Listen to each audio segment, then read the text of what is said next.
সন্মুখৰ ৰাস্তাটো এতিয়া হোৱা ৰাস্তা নহয় দাদা, সন্মুখৰ ৰাস্তাটো আজি 15 বছৰ আগত হোৱা ৰাস্তা। আপোনালোকে কেনেকে ভুল কৰিছো? সেইটো ৰাস্তা আজি 15 বছৰ আগত হোৱা ৰাস্তা। 15 বছৰ আগত আপুনি ভুল কৰিছে। 15 বছৰ আগত ভুল তথ্য নিদিব। সেই ৰাস্তাটো আজি 15 বছৰ আগত হৈছে, তাক কিনাৰ ৰাস্তা নাই হোৱা। আৰু ফুলবাৰীৰ শুনক, আপুনি কোৱাটোহে বাকী আছে চাগে।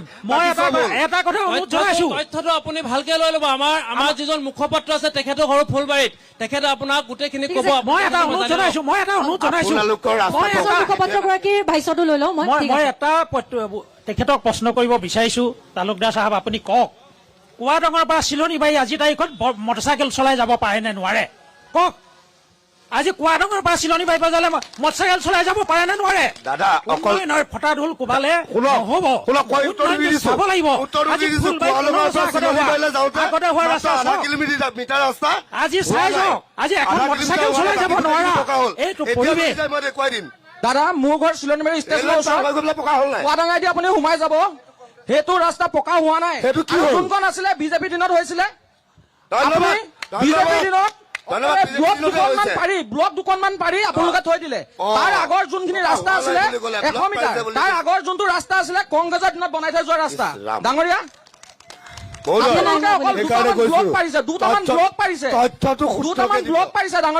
মই প্ৰথমে বিজেপিৰ পৰাই অনুষ্ঠান আৰম্ভ কৰিবলৈ বিচাৰিছো। গৌৰৱ তালুকদাৰ ডাঙৰীয়াৰ পৰা মই অনুষ্ঠানটো আৰম্ভ কৰিম। ৰঙা নদী, যিটো মই আৰম্ভণিতেই কৈছো, ৰঙা নদীয়ে এইবাৰ প্ৰথমবাৰৰ কাৰণে এগৰাকী বিধায়ক লাভ কৰিবলৈ গৈ আছে। গতিকে আপোনালোকে কেনেধৰণে সমষ্টিবাসীৰ ওচৰ চাপিছে, কোনকেইটা বিশেষ সমস্যা আছে যিখিনি সমস্যাক লৈ আপোনালোকে ভোটাৰ ৰাইজৰ কাষ চপাৰ চেষ্টা কৰিছে, কোনখিনি সমস্যা আপোনালোকে সমাধান কৰাৰ এবাৰ প্ৰতিশ্ৰুতি দিছে? চাওক, যি নতুনকৈ নাওবৈচাৰ পৰা এটা অংশ কাটি যি ৰঙানদী সমষ্টি হৈছে, তাত আমাৰ অৰুণাচলৰ দাঁতি কাষৰীয়া এটা অঞ্চল, আৰু আমি সেই সীমা যোনটো সমস্যা প্ৰথমতে আমি মানে বিশেষভাৱে আমি অগ্ৰাধিকাৰ দিয়াৰ এটা ব্যৱস্থা চৰকাৰী পক্ষৰ বাবে এইটো এটা চলি আছে। লগতে আমাৰ অৰুণাচলৰ পাহাৰৰ পৰা যি হাতী এটা উপদ্ৰৱ ফুলবাৰী বা এই অঞ্চলবিলাকত, ৰামপুৰ অঞ্চলবিলাকত বিশেষভাৱে দেখা যায়।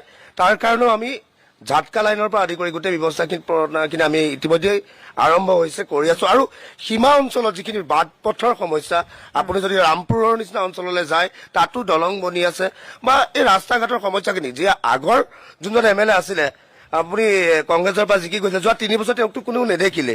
আৰু আমাৰ ক্ষেত্ৰত আমিতো ভাবো প্ৰথম 2 বছৰ তেওঁক অদৃশ্য MLA বুলি যদি কাৰোবাক ক'ব লাগে, সেই অদৃশ্য MLA হাতৰ পৰা, এই কংগ্ৰেছৰ অপশাসনৰ পৰা, তেওঁ নেদেখা এজন MLAৰ পৰা আমি কেনেকে সমষ্টিবাসী উন্নয়ন কৰিব বিচাৰো, সেইখিনি আমি ব্ৰতী হৈ আছো। তাৰ আপুনি ইয়াত থকা আমাৰ কংগ্ৰেছৰ যিসকল মুখপাত্ৰজনে ক'ব, তেওঁ চাগে আজিৰ পৰা তেওঁ 10 বছৰ আগত ঘৰৰ পৰা আহোঁতে তেওঁ মাহেকত 3বাৰমান গাড়ী ভাল কৰিব লাগিছিলে। গতিকে আজিৰ তাৰিখত কিন্তু তেওঁ 5 মিনিটত আপোনালোকৰ এই অনুষ্ঠানত ঘৰৰ পৰা আহি পাইছে। গতিকে তেনেকুৱা সেই সমস্যাবিলাক আমি সমাধানৰ ক্ষেত্ৰত আগবাঢ়িছো।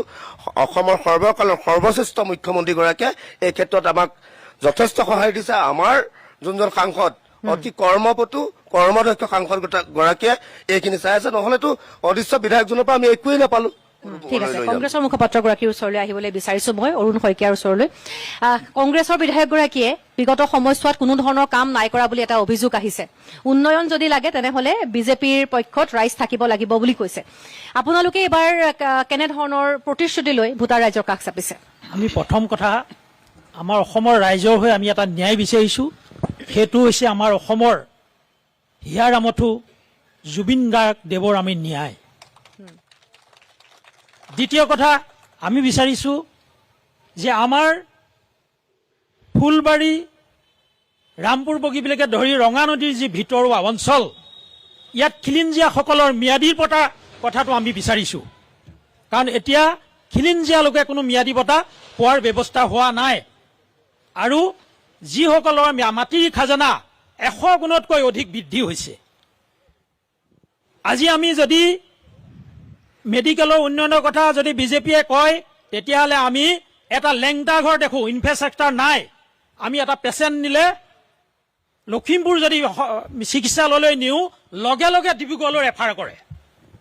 এইটো এটা উন্নয়নৰ যাত্ৰা হ'ব নোৱাৰে। আজি যদি শিক্ষাৰ ক্ষেত্ৰত কওঁ, শিক্ষাৰ ক্ষেত্ৰত শিক্ষকক আমনি দিয়াৰ বাহিৰে ক্লাছ কৰিবলৈ অসুবিধা নিদিয়াৰ এটা আঁচনিহে হৈ আছে।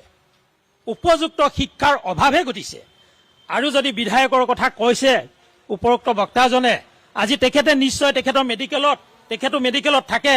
আজি এখন ভটনৰ এম্বুলেন্স চলি আছে, যিখনৰ জৰিয়তে আমি পেচেণ্ট লখিমপুৰলৈ অনা নিয়া কৰিব পাৰিছে।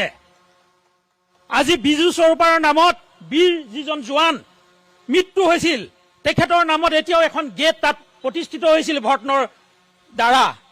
এই কথাখিনি আমি কাম কৰিছে। তেখেতে মেডিকেল সংক্ৰান্তত তেখেতৰ চিকিৎসা সংক্ৰান্তত বাহিৰত থাকিবলগীয়া হৈছে। কিন্তু আজি বীৰ যোদ্ধা আমাৰ আছে,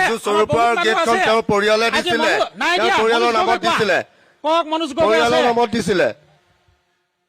বিজু স্বৰূপৰ নামত এখন বিধায়ক মহোদয় পুঁজিৰ দ্বাৰা নিৰ্মিত আজি এম্বুলেন্স নাওবৈচাত হৈছে। আজি বিৰছা মুণ্ডাৰ প্ৰতিমূৰ্তি দা হৈছে, আজি বিধায়কে কৰিছে। গুৰুত্বপূৰ্ণ কথা কৈছে, আপুনি কিবা উত্তৰ দিবলৈ বিচাৰিব? প্ৰথমতে মই কৈ লওঁ, ফেঁচাই ৰাতি দিনত নেদেখে, সূৰ্যৰ ভুলটো হ'ব নোৱাৰে। কংগ্ৰেছীসকলে উন্নয়ন নেদেখে, সেইটোতো আৰু বিজেপিৰ ভুল নহয়।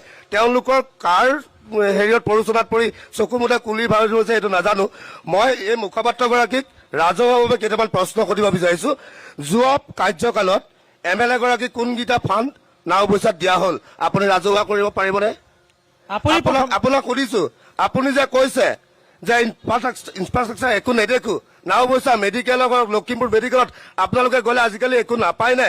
নে আপোনালোকৰ ভালকে চিলনি মাৰিব নোৱাৰে নাওবৈচাত? এটা ভাল চিলনি মাৰিব নোৱাৰে মহোদয়। সেই মেডিকেলখনৰ পৰিচালনা সমিতিৰ সভাপতিজন আপোনালোকৰ MLA জন আছিলে। ইয়াতে বহি আছে পৰিচালনা সমিতিৰ সভাপতিগৰাকী। তেওঁ সোধা নাই কেলে, কিয় কৰিব পৰা নাই? এইটো চৰকাৰৰ দ্বাৰা হয়। কেনেকে হয়? সভাপতি হয়, আপোনালোকে কি কৰিছে? অসম চৰকাৰৰ উত্তৰ দিয়ক, কেনেকে? আপুনি এটা মহাশয় এটা উত্তৰ দিয়ক। প্ৰধান বড়োৰ এটা নাম ফলক দেখাওক। প্ৰধান বড়োৰ কিবা প্ৰতিশ্ৰুতি আছে নেকি দেখাওক। যদি চিঞৰিলে কথা সঁচা হয় আমি আশা পাৰিম। প্ৰধান বড়োৰ আজি এটা আপোনালোকে যদি চিঞৰিলে কথা সঁচা হয় আমি আশা পাৰিব পাৰো। দেখাওক। স্বাস্থ্য খণ্ডৰ ক্ষেত্ৰত উন্নয়ন নাই হোৱা বুলি কৈছে। আপুনি ইয়াৰ সকলো জনসাধাৰণক প্ৰশ্ন সোধক, জনসাধাৰণে ক'ব উন্নয়ন হৈছে নে নাই হোৱা। আজি আয়ুষ্মান কাৰ্ডৰ যোগেদি ডিব্ৰুগড়লৈ কিয় লৈ যায়? ডিব্ৰুগড়লৈ লৈ যাওঁ উদাহৰণ আমাৰ বাইদেউ ভাইটি হৈছিলে লখিমপুৰ মেডিকেল কলেজত, তেওঁক ভাল কৰি আনি ঘৰত আছে আয়ুষ্মান কাৰ্ডৰ পৰা তাৰ ট্ৰিটমেণ্ট হৈছে। কেলে কৰিব নোৱাৰে? এটা মুখৰ কেৱাৰী ভালকে চিলনি কৰিব নোৱাৰে মেডিকেলত। কংগ্ৰেছৰ মুখপাত্ৰগৰাকীলৈ মই ক'ব বিচাৰিছো, অৰুণদা, মানে আজি 17 তাৰিখ, যোৱা 17 তাৰিখে আমাৰ ভাইটিৰ এক্সিডেণ্ট হৈছিলে কাৰিগাঁৱত। তেখেতৰ এক্সিডেণ্ট হোৱাৰ লগে লগে এখন এক্সিডেণ্ট হোৱা গাড়ীখনে তেখেতক এইখন মেডিকেললৈকে লৈ আহিছিলে। তেখেতক ধুনীয়াকে চিলাই কৰি দিছে। ভটনৰ এম্বুলেন্সে গৈছিলে তালে। ভটনৰ চাই এতিয়া নাই যোৱা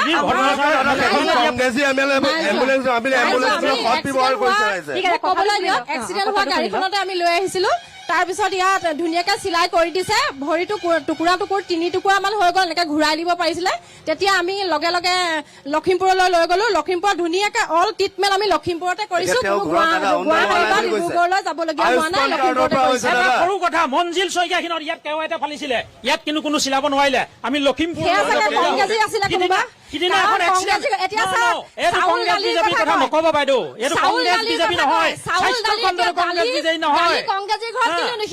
বিজেপি হেৰিয়াৰ ক্ষেত্ৰত মেডিকেলৰ ক্ষেত্ৰত হ'ব নোৱাৰে। ঠিক আছে, আৰু মানুহ আছে। মই TMPK বিজিত পায়েঙৰ ওচৰলৈ অকণমান যাবলৈ বিচাৰিছো। বিজিত পায়েং, দুটা ৰাজনৈতিক দলে কৈছে যে তেওঁলোকৰ বিধায়কে কাম কৰিছে বা তেওঁলোকৰ বিধায়ক আহিলে আৰু এনেধৰণৰ কাম কৰিব বা বৰ্তমান হৈছে। আপোনালোকে দল সংগঠনৰ ফালৰ পৰা কেনেধৰণৰ, বিশেষকৈ আমি ৰঙানদী আৰু আজি নাওবৈচাৰ কথা যিহেতু পাতিম বুলি ভাবিছো, ৰঙানদী আৰু নাওবৈচাত কেনেধৰণৰ আপোনালোকে সমস্যা দেখিছে আৰু কেনেধৰণে সমস্যাটো সমাধান হোৱাটো বিচাৰে, আৰু কোন জনপ্ৰতিনিধি হোৱাটো বা কোনটো দলৰ প্ৰাৰ্থী চাই ৰাইজে ভোট দিব লাগে নে দল চাই ভোট দিব লাগে, আপুনি কেনেধৰণে ক'বলৈ বিচাৰিব?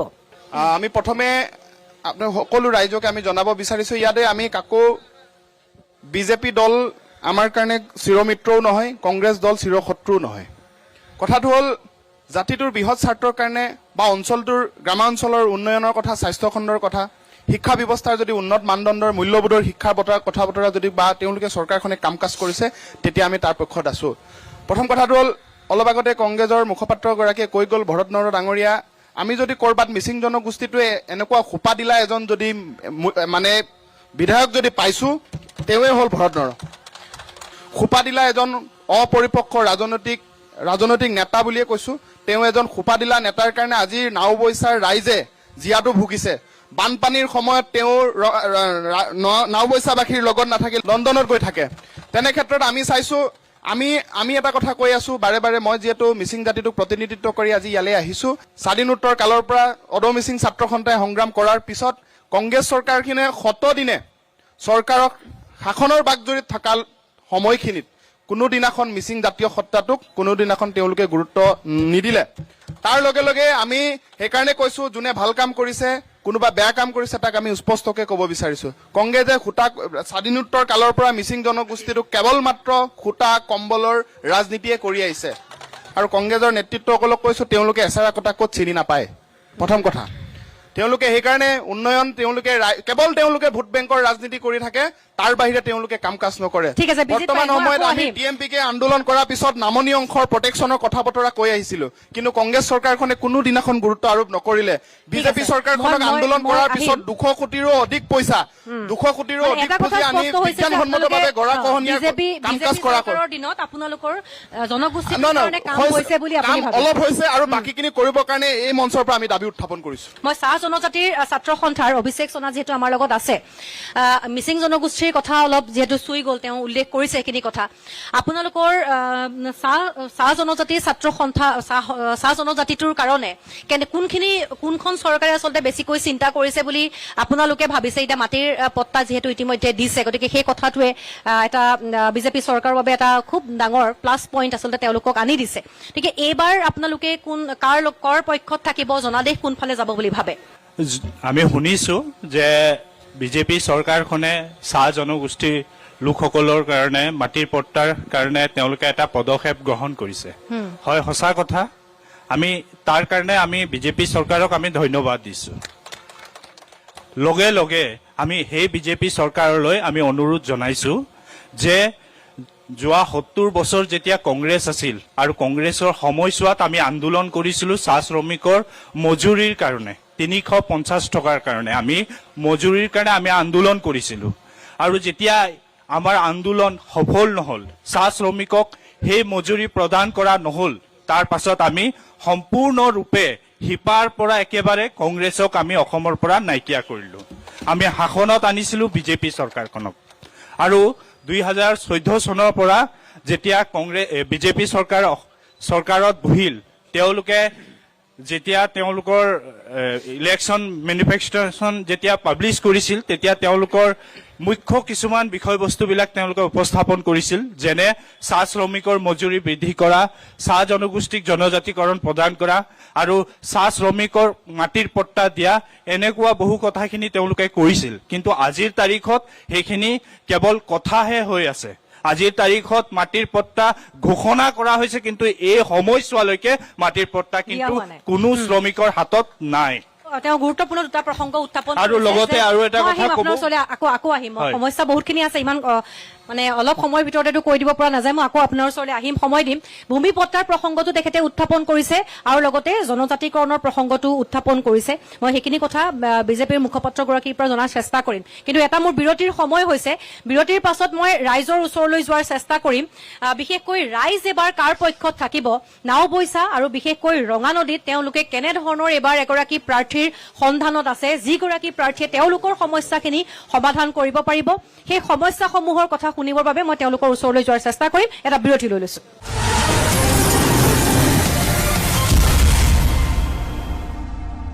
ঘৰ বনোৱাও ইনিংছ গঢ়াৰ দৰে একেই। আপুনি সকলো ধুমুহাৰ সন্মুখীন হ'ব লাগিব। সেয়ে মই ভৰসা কৰোঁ টপ চেম চিমেণ্টক। টপ চেম চিমেণ্ট, মজবুতি কা ভৰোসা হমেশা। तू हौसला पकड़ के रख, इस घर को ना एक्सटेक टीएमटी पकड़ के रख। XTEC TMT, strength is in the grid. আগতে মোৰ নিজৰ টকা বুলিবলৈ একো নাছিল। সদায় স্বামী বা পৰিয়ালৰ ডাঙৰ সকলৰ ওচৰত হাত পাতিব লগা হৈছিল। অৰুণোদয়ৰ জৰিয়তে এতিয়া মোৰ সৰু সৰু প্ৰয়োজনবোৰ নিজেই পূৰণ কৰিব পাৰোঁ।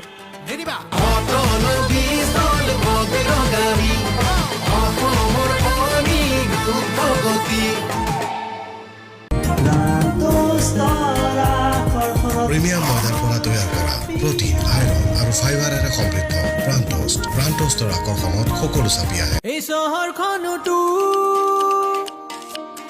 চোতাল তোমাৰে মোৰে ইয়াকো ৰং দিয়ক।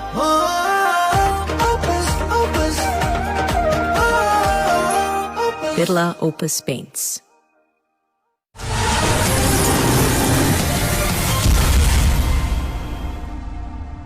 সমূহ সমৰ 2026লৈ পুনৰ স্বাগতম জনাইছো সকলোকে আৰু এইখিনি মুহূৰ্তত আমি ৰঙা নদী সমষ্টিত আজি যিহেতু উপস্থিত আছো, ৰাইজ মোৰ লগত উপস্থিত আছে। মই ৰাইজৰ ওচৰলৈ যোৱাৰ অকণমান চেষ্টা কৰিম। কেনেধৰণৰ প্ৰাৰ্থী বিচাৰে আৰু ৰঙা নদীৰ মূল সমস্যাসমূহ কি, ৰঙা নদী সমষ্টিটোৰ মূল সমস্যাসমূহ কি? ৰঙা নদী সমষ্টি এটা নতুন সমষ্টি আৰু ইয়াত আমাৰ চাহ জনগোষ্ঠীৰ প্ৰায় বাগিচা, আমাৰ 4খনমান বাগিচা আছে আৰু এই সমষ্টিয়ে এইবাৰ কিন্তু নিৰ্ণায়ক ভূমিকা গ্ৰহণ কৰিব। জনজাতিকৰণ বিষয়টো হ'ল 2014 চনতে প্ৰধানমন্ত্ৰী ডাঙৰীয়াই কৈছিলে যে 6 জনগোষ্ঠী জনজাতিকৰণ দিম বুলি কৈছিলে, কিন্তু আজি চাওক জনজাতিকৰণৰ যিটো প্ৰতিবেদন দাখিল কৰিলে আমাৰ মন্ত্ৰী গোটে, সেই মন্ত্ৰী গোটৰ যিটো প্ৰতিবেদন আমি গম পাইছো যে তাত আমাক ভাগ ভাগ কৰিব চেষ্টা কৰি আছে। আমি 108টা জাতি উপজাতি আছো চাহ জনগোষ্ঠী, তাৰ মাজত আমাক মাত্ৰ 8টা বা 36টা জনগোষ্ঠী দিব বিচাৰিছে। ঠিক আছে, আপোনাৰ পইণ্টটো মই বুজি পাইছো। বিজেপিৰ মুখপাত্ৰগৰাকীয়ে অকণমান যদি সেইটোৰ উত্তৰ দিয়ে। হয়, জনজাতিকৰণৰ প্ৰসংগটো ওলাইছে আৰু জনজাতিকৰণৰ প্ৰসংগটোত এইটো এটা তেওঁলোকে নিজে গম পাইছে, তেওঁলোকক এটা নিৰ্দিষ্ট প্ৰক্ৰিয়াৰ মাজেৰে, সাংবিধানিক প্ৰক্ৰিয়াৰ মাজেৰে সেইটো আগবঢ়াই লৈ গৈছে, তেওঁলোকেও তাত জ্ঞাত। গতিকে সেইখিনি বিষয় লৈ মই তেওঁলোকে যিখিনি বুজি পাইছে যে এতিয়া 36টা তেওঁলোকৰ মাজতে থকা 36টা হেৰিয়ক দিবলৈ বিচাৰিছে, বাকীখিনি পৰ্যায়ক্ৰমে দিব, এটা সাংবিধানিক প্ৰতিক্ৰিয়াত গৈ আছে। ৰাইজ এবাৰ কাৰ পক্ষত আছে? ৰাইজে কি ক'ব?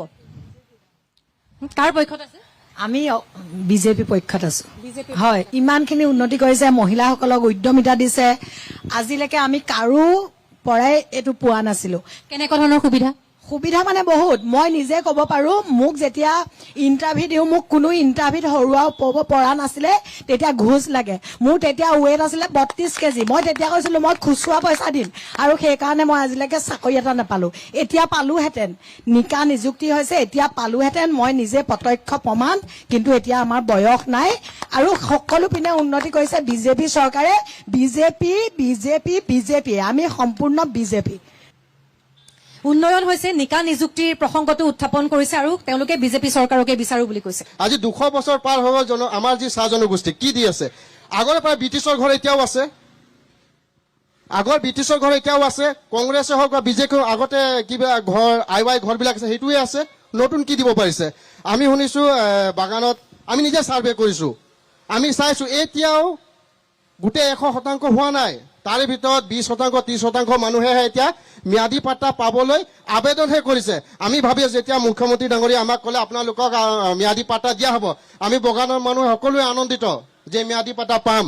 কিন্তু যেতিয়া আমি মাজত যেতিয়া আমি চাই পালো ম্যাদী পাট্টা দিয়া নাই, ফৰ্ম দিছে, সেই ফৰ্মত আকৌ ফিল আপ কৰিব লাগিব। কৰিলেহে পাব। নাই শুনক, সেই ফৰ্মত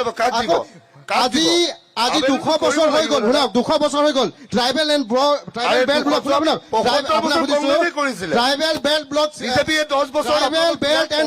আইন, মই আপোনাক সুধিব বিচাৰিছো বিজেপি মুখপাত্ৰ, ট্ৰাইবেল বেল্ট এণ্ড ব্লক আইন আৰম্ভ হৈ কেইবছৰ হ'ল?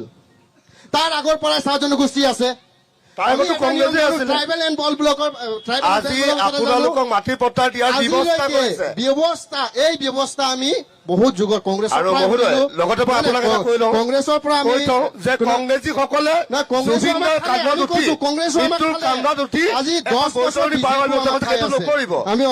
আমি শুনি আছিলো 5,000 টকা। আজি আমাৰ মূল্য চাহ জনগোষ্ঠী মাত্ৰ 5,000 টকা আছে নে 5 বছৰত? আজি বিজেপিয়ে যিবিলাক স্কুল ঘৰ বগানত বনাই দিছে, আমি তাত চাওঁ মাষ্টৰ কিমান, কোনো সুধিবলৈ যোৱা নাই। আমাৰ ল'ৰা ছোৱালী কি শিকি আছে, কোনো সুধিব যোৱা নাই। কৈ আছিলে স্মাৰ্ট স্কুল, আজিলৈকে স্মাৰ্ট কোনটো কয়? আপুনি কওক স্মাৰ্ট কোনটো কয়? স্মাৰ্ট আগতেতো একোৱেই নাছিলে। উত্তৰ দিয়ক। এতিয়া আৱাসিক আগতে স্কুল নাছিলে দিছে। বুলি এতিয়াও থাকিব নালাগে। বাগানৰ এটিএম দিব লাগে আজি এটিএমৰ ব্যৱস্থা অলপ কি হ'ল? আগত আমাৰ বিজেপি মুখপাত্ৰ কৈ গ'ল বগানে লাইনে ৰাস্তা। মই ৰ'ব বাইদেউ, মই এটা প্ৰশ্ন সুধিব বিচাৰিছো আমাৰ বগানৰ লাইনে কোন বগানৰ ৰাস্তা হৈছে? এই ৰাস্তাবিলাক আপোনালোকে কি বিলংছ কৰিছে? কৰা দৌলহাট বজাৰৰ বাগানত কেইটা ৰাস্তা হ'ল? বাগানৰ লাইনে যিটো স্কুল ঘৰ হৈছে বুলি কৈছে, তেখেতে কৈছে উন্নয়ন নাই হোৱা। আপুনি কি উত্তৰ দিবলৈ বিচাৰিব? আমাৰ ডিজু বাগানত আপোনালোকে যদি এতিয়াও যায়, আৱাসিক স্কুল ইতিমধ্যে তাত চলি আছে। আৰু মহোদয়ে যোনটো কথা কৈছে, অসম মালা আঁচনিৰ অধীনত ডিজু, চিলনীবাৰী বাগান, হাৰমতি বাগান আদিকে গোটেই বাগান কেইখনত আমাৰ ইতিমধ্যে 91 কিলোমিটাৰ চৰকাৰ 10 ৰাস্তা। বছৰ হ'ব হ'ল, চৰকাৰ 10 বছৰ হ'ব হ'ল, এতিয়াও আজি আমি মাত্ৰ ফৰ্ম ফিলাপতে আবদ্ধ আছে। এটিএমৰ ব্যৱস্থাও কৰিব পৰা নাই। আমাৰ স্কুলটো কংগ্ৰেছৰ মুখপাত্ৰী গৰাকীয়ে মই কংগ্ৰেছকে সুধিব বিচাৰিছো, বিজেপি নহয়। মই নিদো।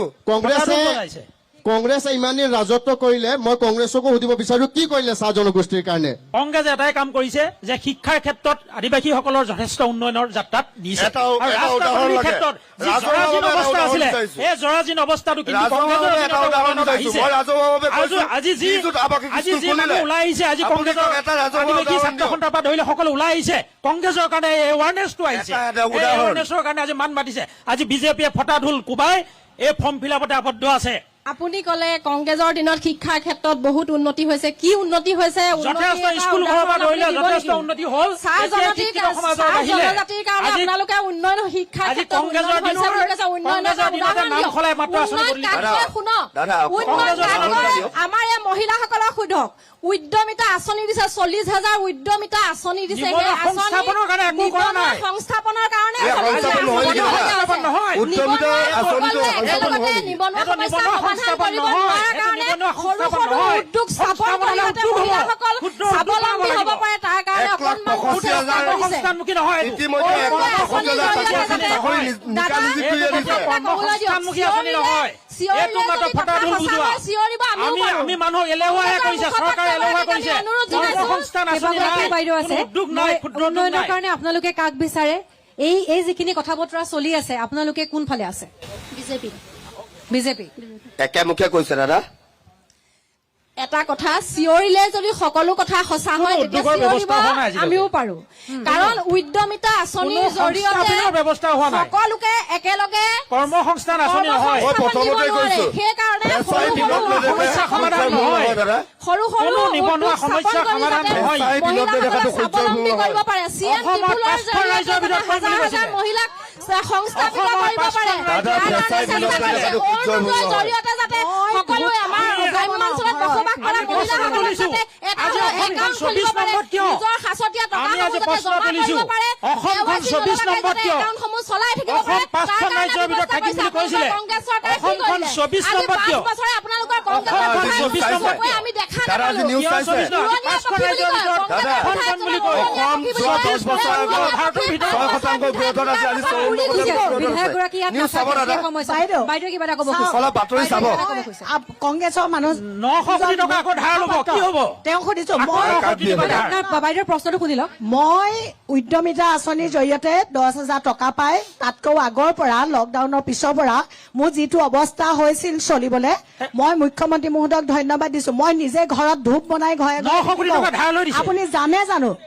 আপুনি জানে জানো মই নিজে ঘৰত ধূপ বনাই বিক্ৰী কৰো। আপুনি জানেনে?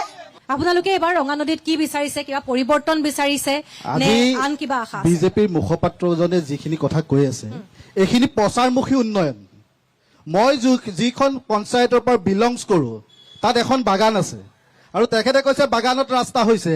মোৰ বাগানখনত এটা ৰাস্তা দেখাই দিয়ক, 100 মিটাৰ এটা ৰাস্তা দেখাই দিয়ক, যিটো ৰাস্তা বিজেপি চৰকাৰ দিনত হৈছে। মহোদয়, লাইনৰ সন্মুখেদি যোৱা। তেখেতৰ লাইনৰ সন্মুখেদি যোৱা ৰাস্তাবোৰ দেখা নাই নেকি? তেখেতৰ প্ৰশ্নকেইটা লৈ লওক, তাৰ খোৱা পাছত পানীৰ নামত কেন্দ্ৰীয় চৰকাৰে জেজেম আঁচনিত হাজাৰ হাজাৰ কোটি টকা ব্যয় কৰিলে। আজি মই যিটো পঞ্চায়তৰ পৰা বিলংছ কৰিছো, তাত নল আছে কিন্তু জল নাই। 3 নম্বৰ কথা, এইটো প্ৰেক্টিকেল কথা, এইটো জনসাধাৰণে ইয়াৰ উত্তৰ দিব আগন্তুক 26ৰ নিৰ্বাচনত। তৃতীয় কথা হ'ল যিটো RC আমাৰ যিটো ৰুৰেল কানেক্টিভিটি, মই যিটো পঞ্চায়তৰ পৰা বিলংছ কৰো, তাত পকা ৰাস্তা মাত্ৰ 1 কিলোমিটাৰ আছে। তাত পপুলেশ্যন আছে 12,396 তাত পকী ৰাস্তা আছে মাত্ৰ 1 কিলোমিটাৰ তৃতীয় কথা হ'ল যিটো প্ৰেক্টিকেল কথা মই আপোনাক তথ্য সহকাৰে দিম কাৰণ মই সেইটো পঞ্চায়তৰ প্ৰতিনিধি যিহেতু মই আপোনাক তথ্য সহকাৰে দিম ভৰলুৱা আমাৰ হিংগৰা গাঁও পঞ্চায়তৰ যিটো মাথাউৰিৰ কথা কৈ বিজেপিয়ে ভোট লোৱাৰ চেষ্টা কৰিছে সেই মাথাউৰিটো আজি পৰ্যন্ত ক'বলৈ দিয়ক সিঙৰা জিপি বুলি নহয় আমাৰ ৰঙানদী সমষ্টিৰ নৱগঠিত ৰঙানদী সমষ্টিত কিমান কিলোমিটাৰ পকী ৰাস্তা হৈছে আমি মুখপাত্ৰ মহোদয়ক আমি জানিব বিচাৰিছো সম্পূৰ্ণ ৰঙানদীৰ 91 কিলোমিটাৰ ৰাস্তা ইতিমধ্যে পকীকৰণৰ কাৰণে উন্নয়নৰ কাৰণে গৈছে কথা এটা মই কৈ আছো আপোনালোকে শুনি লওক যে আপোনালোকে ৭৫ বছৰে কংগ্ৰেছে কি কৰিছে বুলি সুধিছে কিন্তু আজি এই স্কুলঘৰ এই ফিল্ড এই ৰাস্তা এই ৭৫ বছৰ আগত কোনে বনাইছিলে আপোনালোকে তেল আপোনালোকে বনোৱা এখন উৱলি যোৱা এইটো চাওক বিজ্ঞানাগাৰ আপোনাৰ পাছফালে থকা বিজ্ঞানাগাৰ নহয় আপোনালোকে শুনক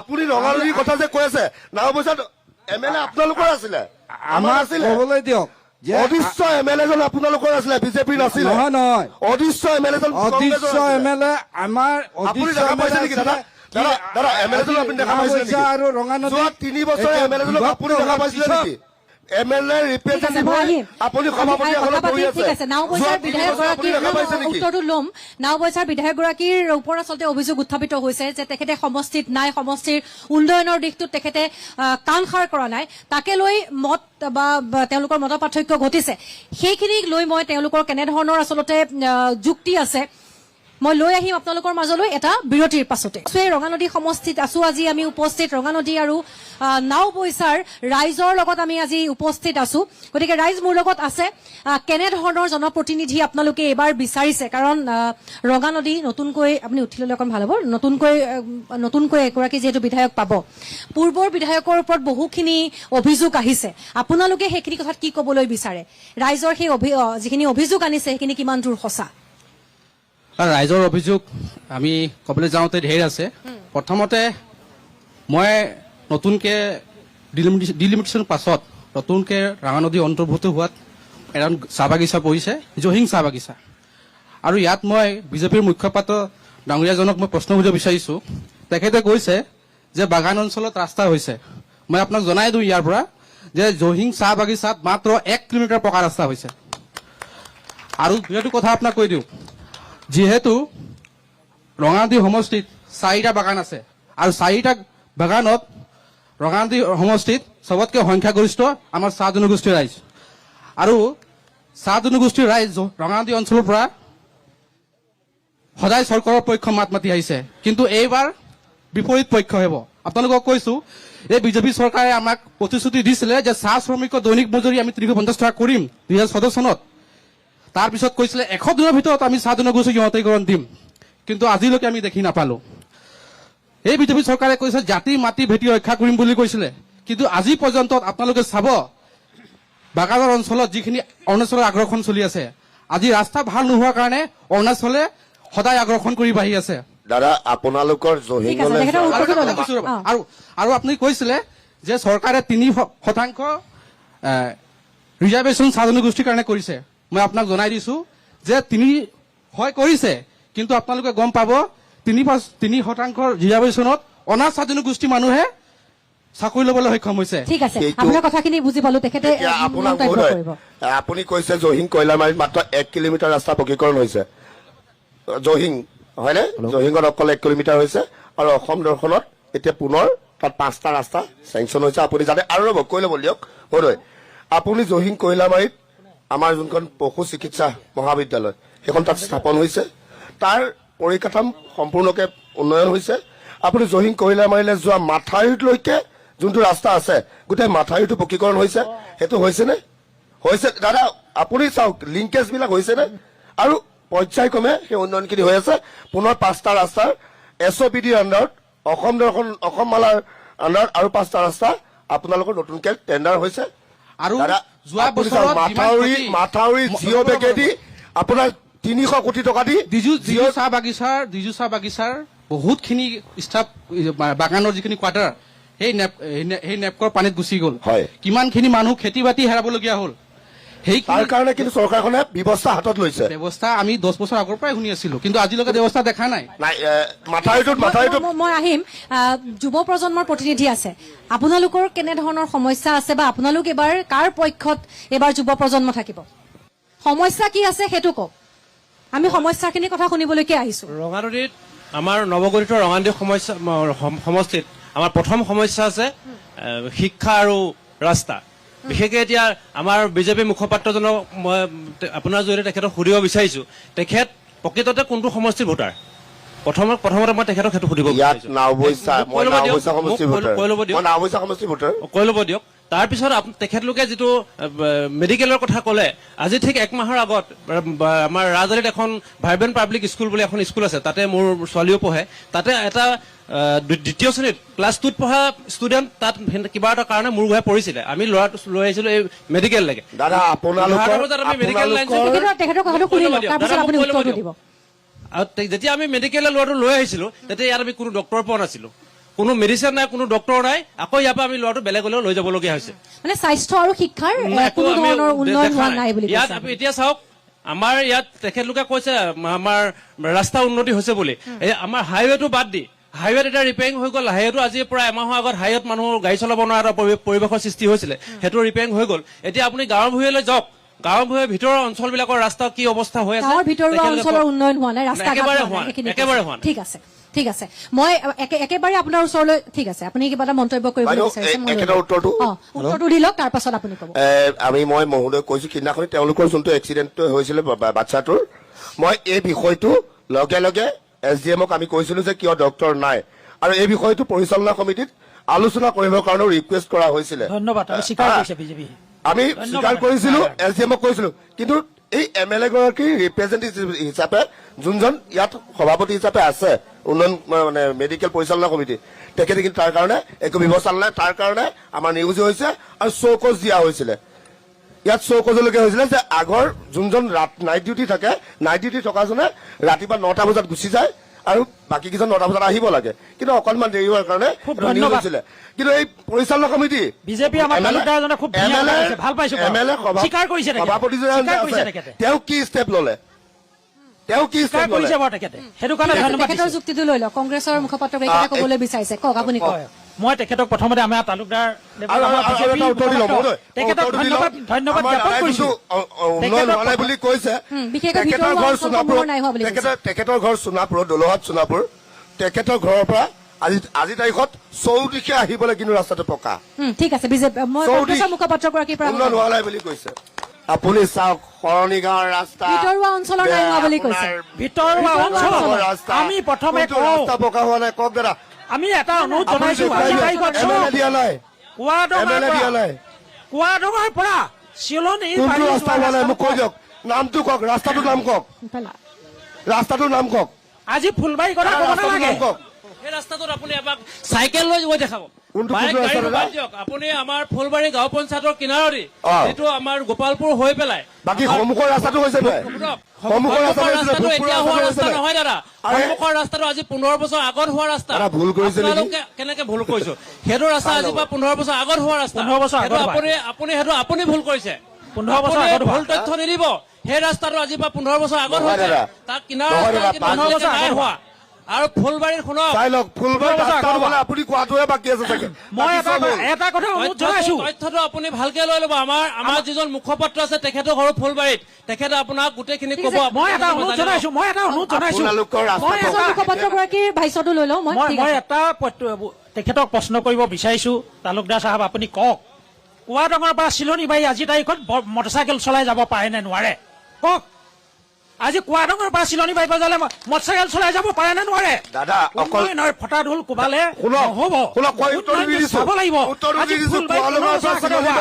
আগতে হোৱা ৰাস্তা মিটাৰ ৰাস্তা আজি চাই যাওক আজি এখন মটৰচাইকেল চলাই যাব নোৱাৰা এইটো পৰিৱেশ মই দেখুৱাই দিম দাদা মোৰ ঘৰ চিলনীবাৰী ষ্টেচনৰ ওচৰত পকা হ'ল নাই কোৱাডাঙাই দি আপুনি সোমাই যাব সেইটো ৰাস্তা পকা হোৱা নাই সেইটো কি আৰু হ'ল? যোনখন আছিলে বিজেপিৰ দিনত হৈছিলে ধন্যবাদ বিজেপিৰ দিনত ধন্যবাদ, ব্লক বিজেপিৰ দিনতে হৈছে। ব্লক দুখনমান পাৰি আপোনালোকে থৈ দিলে তাৰ আগৰ যোনখিনি ৰাস্তা আছিলে 100 মিটাৰ তাৰ আগৰ যোনটো ৰাস্তা আছিলে কংগ্ৰেছৰ দিনত বনাই থৈ যোৱা ৰাস্তা ৰাম। ডাঙৰীয়া আপোনালোকে অকল দুটামান ব্লক পাৰিছে দুটামান ব্লক পাৰিছে ডাঙৰীয়া আপোনালোকে শুদ্ধকে দিব চিলনীবাৰী বাগানলৈ যাবলৈ ৰেল লাইন পাৰ হোৱাৰ 200-300 মই আপোনাক মই জনাই দিওঁ ডাঙৰীয়া আপোনালোকৰ দলত বৰ্তমান ভূপেন কুমাৰ বৰাই জইন কৰিছে তেখেতৰ ঘৰৰ ফ্ৰণ্টৰ ৰাস্তাটো আপোনালোকে চাব আপোনালোকৰ দলত ভূপেন কুমাৰ বৰা ডাঙৰীয়াই জইন কৰিছে তেখেতৰ ঘৰৰ ৰাস্তাটো চাব আমাকো ক'বলৈ দিব এক মিনিট মই আহি এইফালে আহিছো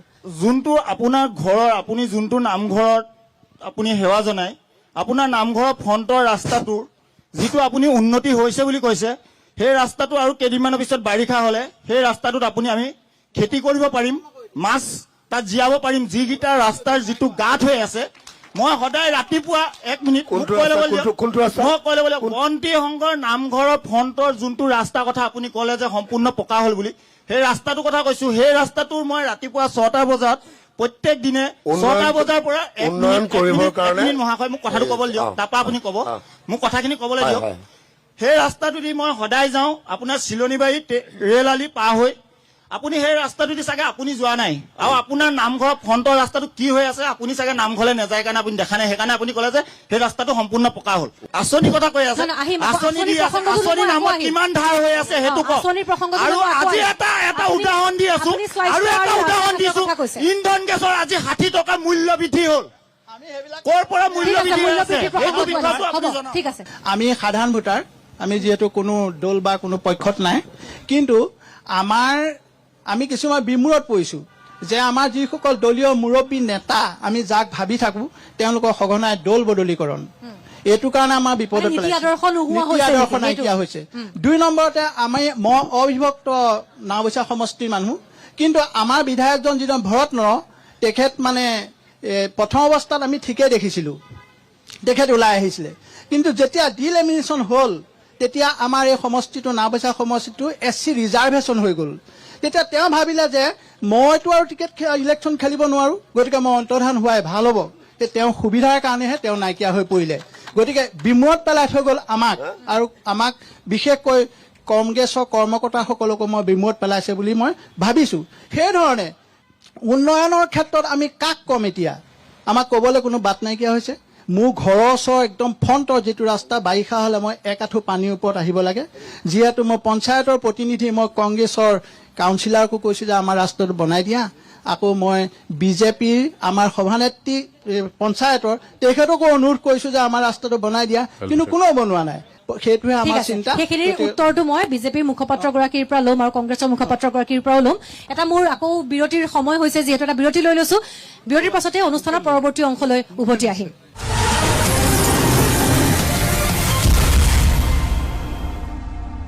स्टेडियम का शोर हो या घर की शांति भरोसा और मजबूती दोनों है जरूरी टॉप सेम सीमेंट मजबूती का भरोसा हमेशा हेराई गोले कारोबार उत्साहे मनोलय आशा आनो जगतर रंग खानो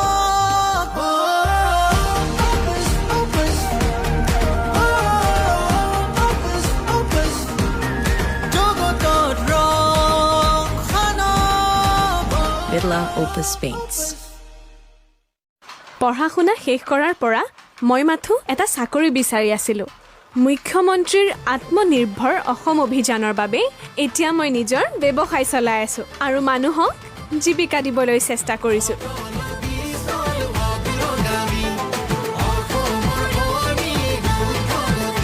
এওঁ চেছ শিকিবলৈ চেন্নাই কিয় যাব লাগে? দেউতা, এই বাটাৰ কুকিলৈ শ্বাইন চুগাৰৰ এটা স্পেচিয়েল লেয়াৰৰ পৰা আহে। তেন্তে এই বাটাৰ কুকিজৰ বাবে আমিও কিবা এটা স্পেচিয়েল কৰিব লাগিব নহয়, যাতে এইও শ্বাইন কৰিব পাৰে। সানফিষ্টৰ নতুন mom's magic শ্বাইনছ, মচমচীয়া butter cookies sugar গ্লেজিঙৰ সৈতে নতুন মমছ মেজিক শ্বাইনছ। আজি প্ৰতিখন ঘৰৰ পৰা এজন খেলুৱৈ ওলাই আহিছে এই কঠিন বাটবোৰৰ মাজেৰে পাৰ হ'বলৈ আৰু ষ্টাৰ হৈ এই ভূমিত জিলিকি থাকিবলৈ। ষ্টাৰ চিমেণ্ট, হৰ ঘৰ মে ষ্টাৰ।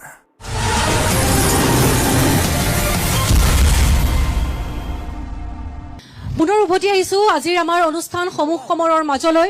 আমি আজি ৰঙাপৰা সমষ্টিত, যিহেতু ৰঙা নদী সমষ্টিত আজি যিহেতু আমি উপস্থিত আছো, তাৰ ৰাইজৰ লগত আমি কথা পাতিছো এইখিনি মুহূৰ্তত। মই এইখিনিত অকণমান বাইদেউসকলৰ ওচৰলৈ আহিবলৈ বিচাৰিছো।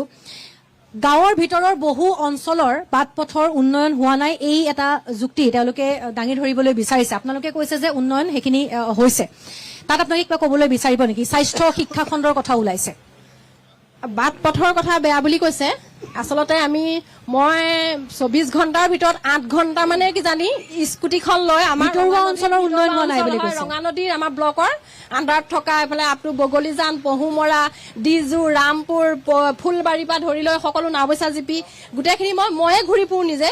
তাকে মই উন্নয়ন হোৱা নাই বুলি ক'লে এটা আচৰিত পাইছো। স্কুটিখন লৈ যেতিয়া মই মহিলা হয় সেই মানে হেৰি পঞ্চায়ত বাইদেৱে কৈছে যে উন্নয়ন হৈছে, তেতিয়াহ'লে পুৰুষসকলে উন্নয়ন নাই হোৱা বুলি কৈছে। সেইটো এটা বিচাৰ্যকৰ বিষয়। কেনেকুৱা ধৰণৰ উন্নয়ন হৈছে আপুনি বুজাই দিব নেকি? মই এটা উদাহৰণ দিলো, যোনটো বিজেপি মুখপাত্ৰজনৰ যোনটো নামঘৰত তেখেতে প্ৰতিনিধি কৰে, সেই নামঘৰৰ ফ্ৰণ্টৰ ৰাস্তাটোৱে হোৱা নাই। সেই ৰাস্তাটোৰ কথাই কৈ আছো মই বৰ্তমান, বেলেগতো মই ৰাস্তালৈ যোৱাই নাই। আৰু তেখেতৰ ঘৰলৈ যোনটো মেডিকেলৰ কাষেদি ৰাস্তাইদি যায়, বাৰিষা হলে সেই ৰাস্তাটোদি পানী বাগৰি থাকে। তেখেতৰ ঘৰৰ আগেদি যোৱা ৰাস্তাটো আৰু সেই আপোনাৰ মেডিকেলখনৰ চোতালেদি পানী বাগৰি যায়। এবাৰ MLA জিকিবলৈ দিয়ক, আমি সকলোক ঠিক ঠাক কৰি দিম। MLA জিকিবলৈ দিয়ক। এটা কথা কৈছো, কাম নাই, বাদ দিয়ক আৰু। আপুনি উন্নয়নৰ কথা কৈ আছে, উন্নয়নৰ কথাটো ক'ব দিছো। এতিয়া আপোনাক মই উত্তৰটো দি লৈছো। আপুনি যোনটো ৰাস্তাৰ কথা কৈছে সেইটো ৰাস্তা ইতিমধ্যেই পুনৰ নিৰ্মাণৰ কাৰণে টেণ্ডাৰ হৈ কাম আৰম্ভ হৈছে। চাইডখিনি কাম আপুনি দেখিছে চাগে, সদায় চাই, আপুনি সদায় চাই। কথাবিলাক আপুনি মহাশয় কথাবিলাক নহলাব। আপুনি অলপ আগত ক'লে সেই ৰাস্তাটো সম্পূৰ্ণ হ'ল বুলি ক'লে যে আপুনি চিলনীবাৰী ৰাস্তালৈকে আপুনি কামটো সম্পূৰ্ণ হ'ল বুলি ক'লে। দুটা অৰ্থত কথাবিলাক নক'ব, এটাই ক'ব পকীকৰণ আছে বুলি কৈছো, আপুনি কাম হ'ল বুলি কৈছো। ৰেকৰ্ড হৈ আছে, সেইটো প্ৰগ্ৰেম ৰেকৰ্ড হৈ আছে। আপুনি চাব আপোনাৰ কি ৰাস্তা পুনৰ নিৰ্মাণৰ কাৰণে এটা কথা ক'লো, কথাটো ক'লো, পুনৰ নিৰ্মাণ বিচাৰিছো। MLA বিচৰা নাই, ভৱিষ্যত বিচৰা নাই, আমি এজন সেৱক বিচাৰিছো। আমিও সেৱক বিচাৰিছো। সেৱকে ঘৰে ঘৰে গৈ প্ৰত্যেকটো আমাৰ আমিও যুৱ প্ৰজন্মৰ MLA সেৱক হিচাপে আপোনালোকক দিবলৈ ৰৈ আছো। এজেপিৰ মুখপাত্ৰগৰাকী আছে, মই তেখেতৰ ওচৰলৈ যাবলৈ বিচাৰিছো। ধন্যবাদ। কিন্তু কথাবিলাক হৈছে সঠিক কথাবিলাক উত্থাপন হ'ব লাগে। আপোনালোকে আঁচনি পাইছে, কোনোবাই কিবা, আমি সেল্ফ চেন্ট্ৰিক হৈছো একচুৱেলি সকলোৱে, নহয় জানো? আজি বিজেপিৰ মুখপাত্ৰই হওক, কংগ্ৰেছৰ হওক, মই এজেপিৰ হওক, আমি কি কৰি আছো? আমি সৰুকালত দেখিছিলো, আজি আমাৰ ব্ৰিটিছৰ যুগৰ পৰা আমি কি দেখিছিলো? আমি এনেকুৱা ধৰণৰ ৰাজনীতি দেখা নাছিলো, UP বিহাৰত দেখা পাইছিলো। আজি বেলেগ কথা উত্থাপন হয়। আপোনালোকে গম পায়নে? আমি নাওবৈচা সমষ্টি আছে, ৰঙানদী সমষ্টি আছে। এই নাওবৈচা সমষ্টি যেতিয়া দুভাগ হৈ গ'ল, চাবলৈ কিন্তু নাওবৈচা সমষ্টি এই বিজেপি MLA জনো নাই আৰু কংগ্ৰেছজনো নাই। অভিয়াছলি কংগ্ৰেছজনো কেনেকে থাকিব? ভাগ হৈ গ'ল। এই কি পৰিস্থিতি হৈ আছে আজিৰ দিনত? যেতিয়া ভোট দিছিলে, লখিমপুৰ সমষ্টিত যেতিয়া ভোট দিছিলে, আজি যোৱাকালি এটা টক শ্ব'ত গ'লো, অকল এজন বিধায়কৰ নাম লৈ সকলোৱে তেওঁৰ তাৰিফ কৰিলে। তেওঁ কি দায়বদ্ধ নাছিলে নেকি যে সেই যিমানসকল তেলাহী অঞ্চলৰ বা আমাৰ নাওবৈচা এতিয়া বিভক্ত নাওবৈচা হৈ গ'ল। মই মাজতে অকণমান আপোনাক ৰখাই অকণমান ৰখাই আপুনি এটা সুন্দৰ কথা উল্লেখ কৰিছে, ডাঙৰ গুৰুত্বপূৰ্ণ কথা কৈছে।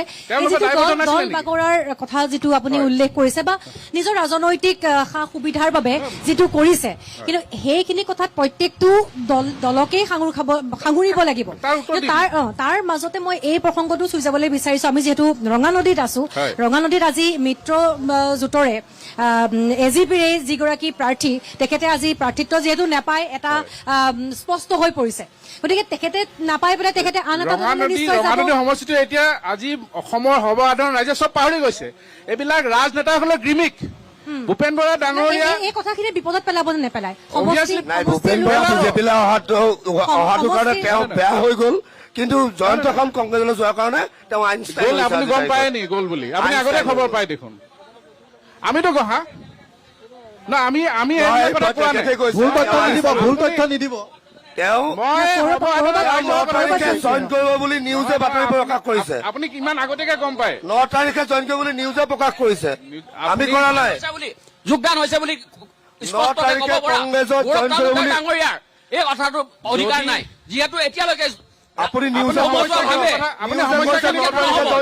স্পষ্টীকৰণ দিছে মই কোনো দললৈ এতিয়ালৈকে 9 তাৰিখে জইন কৰিব বুলি নিউজে কৈছে তেখেতে কিয় এই কথা স্পষ্ট আমি বুলি ক'ব পাৰিম নিউজৰ কথা লৈ কৰিছো জয়ন্তখান ডাঙৰীয়াই স্পষ্টকে নিউজত বাইট দিছে তেখেত কংগ্ৰেছত যোগদান কৰা নাই কোন দলত যোগদান কৰিব তেখেতে 9 তাৰিখে কৰিব বুলি কৈছে ডাঙৰীয়া মই 9 তাৰিখে কৰিব বুলি কৈছো যোগদান কৰিব 9 তাৰিখে কৰিব বুলি কৈছো আমি একচুৱেলি আচল কথাটো মই ক'বই নাপালো খেতিত কি হৈ আছে আমাৰ একচুৱেলি গোটেই অঞ্চলটো আমাৰ অসমখন কৃষি প্ৰধান দেশ ৰাস্তা বনোৱাটো এইটো হ'ব গভৰ্ণমেণ্টৰ চেণ্ট্ৰেল গভৰ্ণমেণ্টৰ হওক বা ষ্টেট গভৰ্ণমেণ্টৰ এইটো এটা প্ৰক্ৰিয়া চেণ্ট্ৰেল গভৰ্ণমেণ্ট নাছিলে নেকি দাদা আমিতো কৈছো আমি বাহিৰতো পঢ়িছো ৰাস্তাইদি গৈছো আৰু দ্বিতীয় কথা আপোনালোকৰ দলটো মহোদয় আপোনালোকৰ দলটো কা আন্দোলনৰ গইনালৈ যোৱা ৭৫ বছৰে কৰা অন্যায় অফিচৰ প্ৰতিবাদত জন্ম হোৱা দল আজি সেইটো দলৰ বুকুচাত উঠি আমাৰ আদৰ্শ বেলেগ হ'ল আপোনালোকৰ অত্যাচাৰ দেখা পাই আমি কংগ্ৰেছৰ লগত সহ অৱস্থান কৰিছো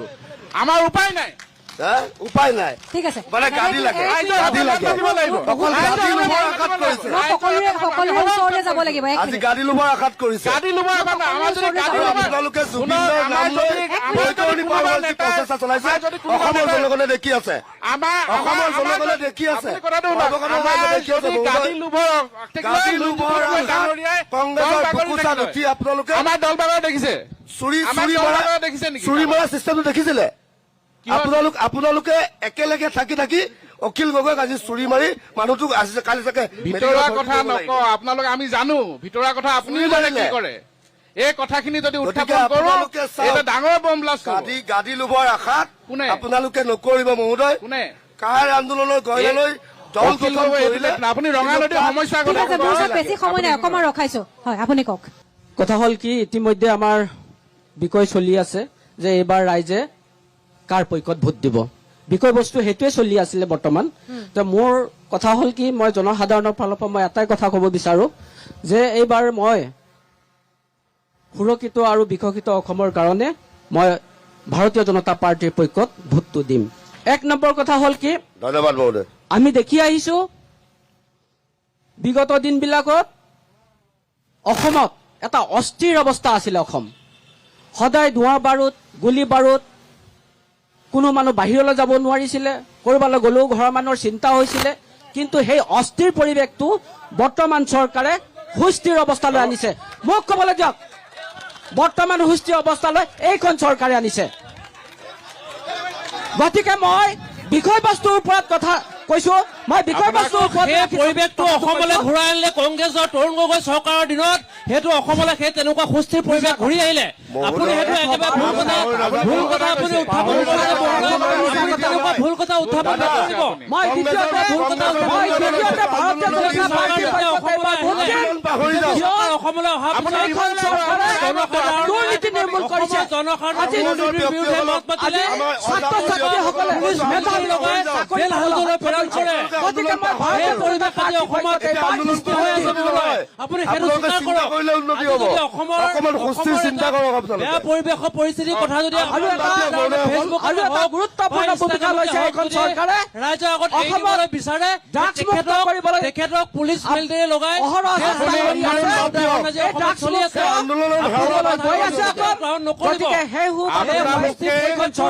অসমলৈ কংগ্ৰেছে ঘূৰাই আনিছে বিজেপিয়ে ঘূৰাই নাই অনা কংগ্ৰেছে সৃষ্টি কৰিছিলে পাৰ্টি চৰকাৰে দমন কৰিছে মিছা কথা কি মিছা কথা আছুৰ মুখপাত্ৰগৰাকীৰ ওচৰলৈ আপুনি মিছা কথা ক'লে নহয় আচলতে অনুষ্ঠানটো আছিল ৰঙানদী আৰু নাওবৈচা সমষ্টিৰ সমস্যাসমূহৰ বিষয়ে।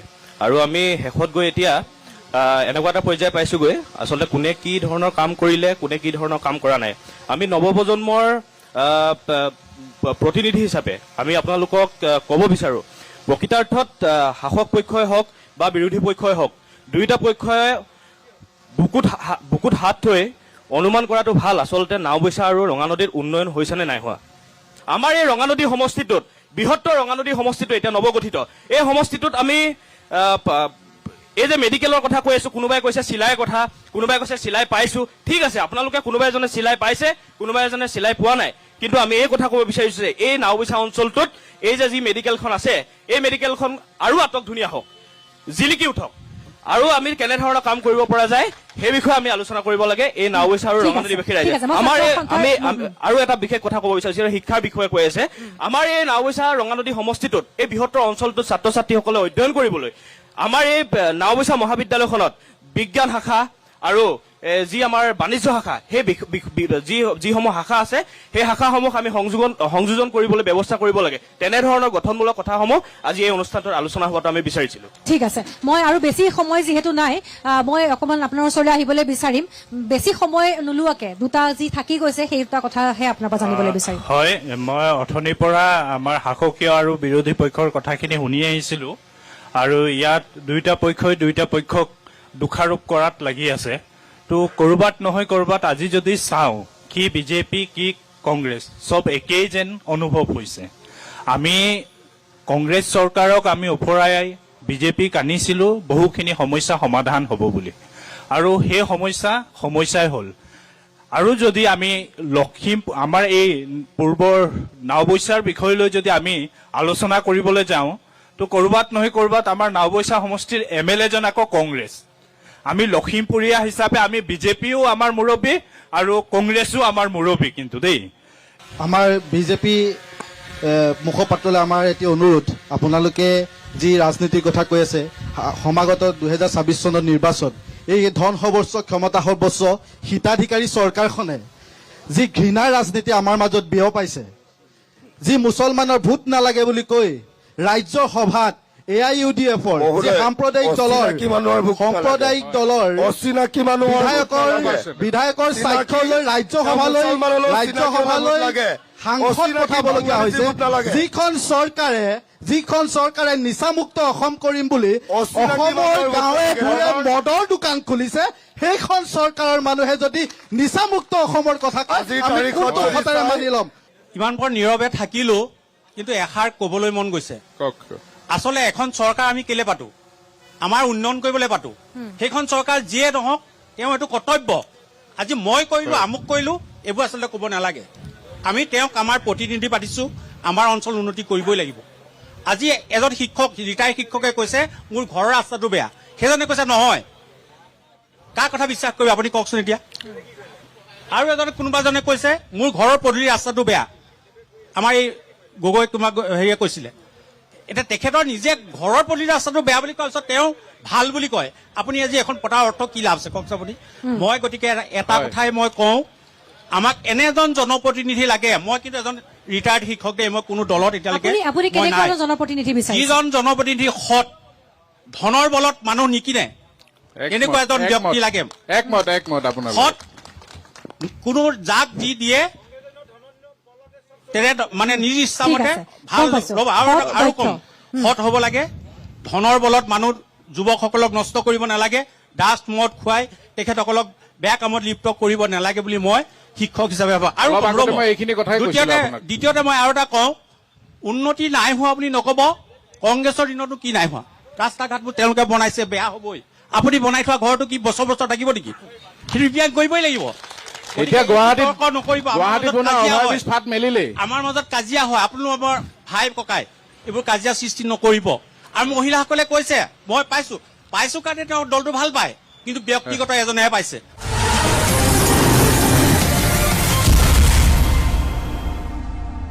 स्टेडियम का शोर हो या घर की शांति, भरोसा और मजबूती दोनों है जरूरी। टॉप सेम सीमेंट, मजबूती का भरोसा हमेशा। पहला, तू हौसला पकड़ के रख, इस घर को ना एक्सटेक टीएमटी पकड़ के रखे XTEC TMT strength is in the grip sir নয়নৰ টেবুল কোনখন স্যাৰ তোমাৰ চৰকাৰী চাকৰি হ'ল নেকি হয় ছাৰ এই চৰকাৰৰ আশীৰ্বাদতে পৰীক্ষা দিলোঁ সাক্ষাৎকাৰতো উত্তীৰ্ণ হ'লোঁ আৰু ছাৰ আপুনি শুনি ভাল পাব যে সকলোবোৰ প্ৰক্ৰিয়া সম্পূৰ্ণ স্বচ্ছতাৰে হৈছিল এইখন চৰকাৰৰ দিনত সক্ষম যুৱক যুৱতীসকলে নিজ প্ৰতিভা আৰু মেধাভিত্তিত কষ্টৰ ফল পোৱা দেখি সঁচাকৈ বৰ ভাল লাগিছে মই নহয় মোৰ লগতে 1,57,000তকৈ অধিক যুৱক যুৱতীয়ে চৰকাৰী চাকৰি পাইছে একশন টেচাৰ SDSMR বোৰ্ড লাগিছিল এই সেউজীয়া বোৰ্ড উলিয়ালে ভাই কিন্তু ইয়া একশন টেচাৰ SDSMR বোৰ্ড নহয় গোটেই সেউজীয়া বোৰ্ড দেখিবলৈ একেই কিন্তু ই উই পূৰ্বা গুণ প্ৰতিৰোধী হয়নে আৰু পানী প্ৰতিৰোধী মই আছো নহয় যিকোনো সেউজীয়া বোৰ্ডক SDSMR বুলি ভাবি ঘৰলৈ আনিলে পস্তাব কাৰণ কেৱল একশন টেচাৰ SDSMR বোৰ্ডে ৱাটাৰ টাৰ্মাইট আৰু বোৰা ৰেচিষ্টেণ্ট এয়া হৈছে মোৰ নৰ্থ ইষ্ট ইয়াৰ জীৱন ইমান সহজ নহয় সেইবাবে ইয়াৰ মানুহে সহজতে হাৰ নামানে আৰু এই মাটিতে জন্ম হৈছে ষ্টাৰ চিমেণ্ট হৰ ঘৰ মে ষ্টাৰ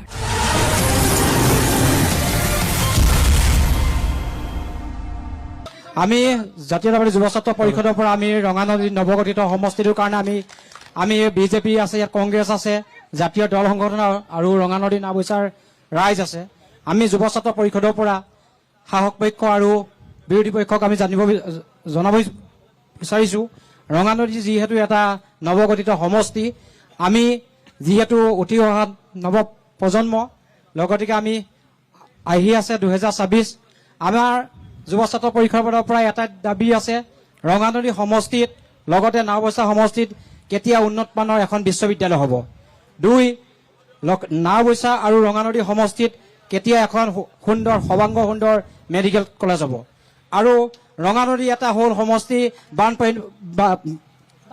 বানপীড়িত এটা অঞ্চল সমষ্টি এই বানপীড়িত অঞ্চলৰ সমস্যা আজি কেতিয়া স্থায়ী সমাধান হ'ব আৰু ইয়াৰ লগতে আমি ক'ব বিচাৰিছোঁ বিজেপি হওক কংগ্ৰেছে হওক বৃহৎ নদীবান্ধ কেতিয়া সমাধান হ'ব ঠিক আছে এটা প্ৰথম কথাটো হ'ল কংগ্ৰেছ আৰু বিজেপিৰ এখন তয়াময়া ৰণ লাগি আছে এই ৰণখনত কোন জিকে কোন হাৰে কোনো কথা নাই কিন্তু ইয়াত যে অসমীয়া জাতিটোৰ অসমীয়া ভৱিষ্যত যে সুৰক্ষিত নহয় সেই কথাষাৰ স্পষ্ট চৰকাৰখনৰ প্ৰতিশ্ৰুতি আছে জাতি মাটি ভেটিয়াৰ সুৰক্ষা দিয়া কিন্তু তেখেতসকলে আজি পৰ্যন্ত 6 জনগোষ্ঠীৰ জনজাতিকৰণ নকৰিলে অসম চুক্তি 6 নং দফাৰ যি প্ৰতিবেদন সেই প্ৰতিবেদন ন্যায়াধীশ বিপ্লৱ শৰ্মাৰ দ্বাৰা কাৰ্যকৰী কৰিছিলে কিন্তু সেই প্ৰতিবেদনখন আজি পৰ্যন্ত কেন্দ্ৰীয় চৰকাৰক তেখেতলৈ জমা নিদিলে এতিয়া নিৰ্বাচন আহিছে গৃহমন্ত্ৰী প্ৰধানমন্ত্ৰী আহি আছে কিন্তু সেই প্ৰতিবেদনখনৰ কথা কাৰো মুখত কিন্তু আমি শুনিবলৈ পোৱা নাই কথাটো হ'ল যে উন্নয়ন হ'বই লাগিব উন্নয়ন লাগিবৰ কাৰণে আমি চৰকাৰখনক ভোট দিছো উন্নয়ন লাগিবৰ কাৰণে আমি চৰকাৰখন বিজেপি কংগ্ৰেছক প্ৰত্যাহ্বান আঁতৰাই বিজেপিক আনিছো কিন্তু এইটো নহয় যে উন্নয়নৰ ৰাস্তা ঘাট বনাই দিব জাতিটোক ক'ৰবাত বিক্ৰী কৰি দিব এই কথাষাৰ কিন্তু আমি কেতিয়াও মানি ল'ব নোৱাৰো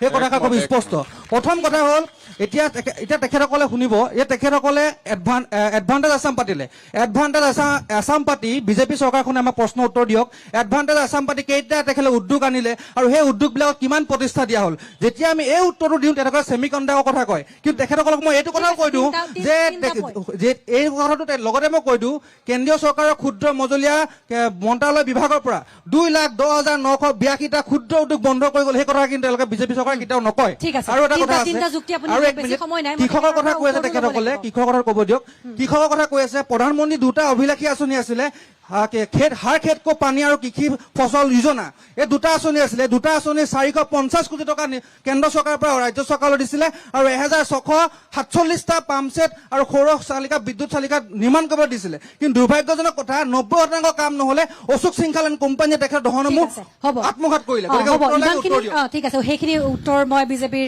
মুখপাত্ৰগৰাকীৰ পৰা বিচাৰিম মই মহোদয় আমাৰ দুইগৰাকী যি প্ৰশ্ন কৰিছে এই প্ৰশ্নকেইটা মই পোনপটীয়া উত্তৰ দিছো আমাৰ প্ৰথম বক্তাগৰাকীয়ে যিটো প্ৰশ্ন কৰিছিলে কেতিয়া বিশ্ববিদ্যালয় হ'ব কেতিয়া আমাৰ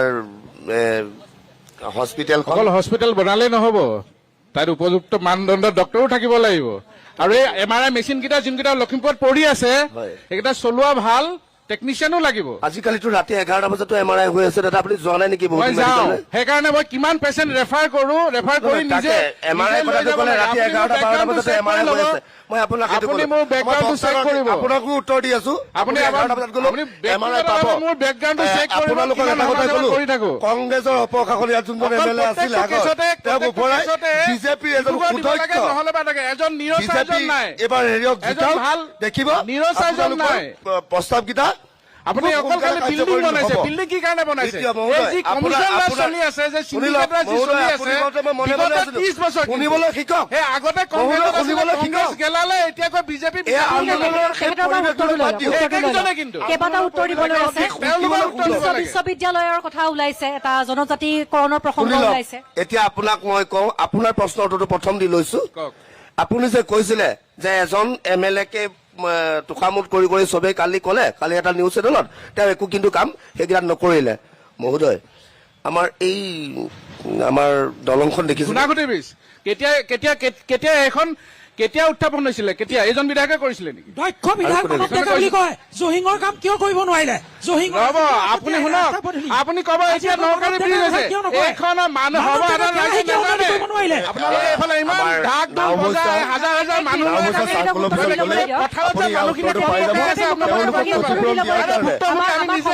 আজিলৈকে ক্ষতিপূৰণ অহা নাই। কৈছে আপোনালোকে আপুনি কওক উত্তৰ, ক্ষতিপূৰণ পালে নাপালে? ক্ষতিপূৰণ পালে নাপালে এইটো কথা কৈ দিয়ক। তেওঁলোকৰ ৰিপৰ্টৰ ওপৰতে ব্যৱস্থা কৰিব। নহয়, 32 ঘৰ মানুহৰ ক্ষতিগ্ৰস্ত হৈছে, 32 ঘৰ মানুহ ক্ষতিগ্ৰস্ত হৈছে। মুখ্যমন্ত্ৰীয়ে মেমৰেণ্ডাম পৰিছে, গম পাব 32 ঘৰ মানুহৰ মেমৰেণ্ডাম পৰিছে। আৰু কৃষকসকলৰ সমস্যা সমাধান উত্তৰ দিয়ক। সমস্যা এতিয়া ৰঙা নদীৰ যিখিনি সমস্যা, সেইখিনি সমস্যা সমাধান হ'ব লাগে। আমি কৈ আছো, আমি ৰঙা নদীৰ সমস্যাখিনি সমাধান কৰিবৰ কাৰণে যিখিনি ব্যৱস্থাপনা হাতত ল'ব লাগে, আমি সকলো ব্যৱস্থাপনা হাতত লৈছো। আজি আপোনালোকে এটা উত্তৰ দিব লাগে। আকৌ কৈছো, জুবিন গাৰ্গ ডাঙৰীয়া ন্যায় কেতিয়া দিব?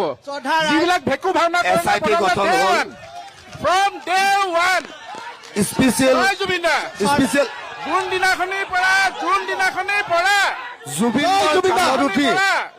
জুবিনৰ কাণ্ডত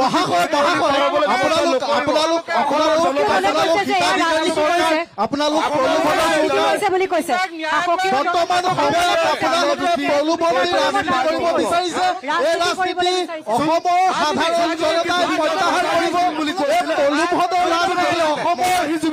সাধাৰণ জনতাই এইবাৰ নস্যাৎ কৰিছে।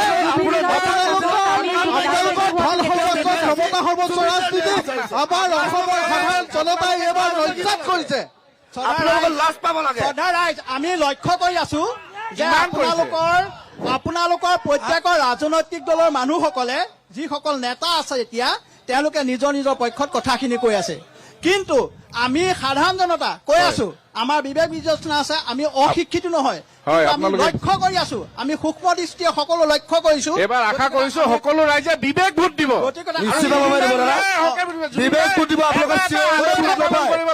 ঠিক আছে, মই অনুষ্ঠান শেষ কৰিছো।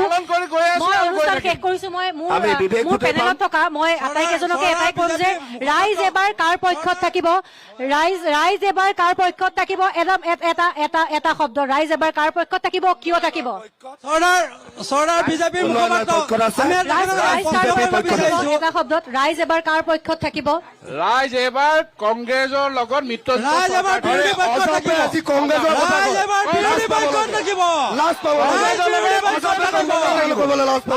আমি এটা প্ৰশ্ন কৰিব বিচাৰিছো, আমি বিজেপিৰ মুখপাত্ৰক এটা প্ৰশ্ন কৰিব বিচাৰিছো। ৰাইজ অকমান বিজেপিৰ মুখপাত্ৰক আমি এটা প্ৰশ্ন কৰিব বিচাৰিছো। ৰাইজ থাকিব জুবিনৰ ন্যায় লগত, ৰাইজ থাকিব জুবিনৰ ন্যায় লগত, ৰাইজ থাকিব সৰ্বসাধাৰণ ৰাইজৰ হৈ গ'ল ক্ষমতা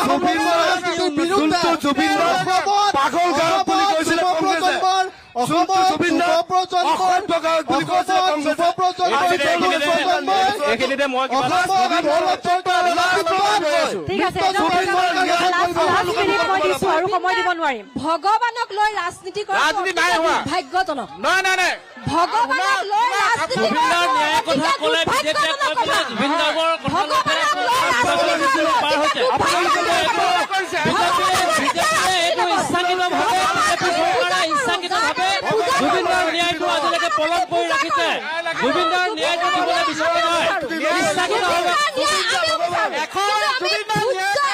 এই বাইদেউজনীয়ে সম্পূৰ্ণভাৱে মিছা কথা কৈ আছে বাইদেউজনীয়ে জুবিনদাৰ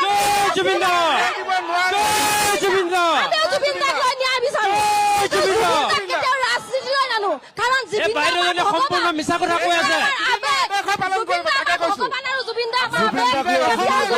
আমি ৰাজনীতি নকৰো বাইদেউজনীয়ে সম্পূৰ্ণ মিছা কথা কৈ আছে ঠিক আছে মই আটাইকে ধন্যবাদ জনাইছো ঠিক আছে জুবিন গাৰ্গৰ নামত ৰাজনীতি হোৱাটো আমি কেতিয়াও নিবিচাৰো ৰাজনীতিৰ পৰা আঁতৰি ৰাজনীতি কৰে ৰাজনীতিৰ পৰা আঁতৰি অকণমান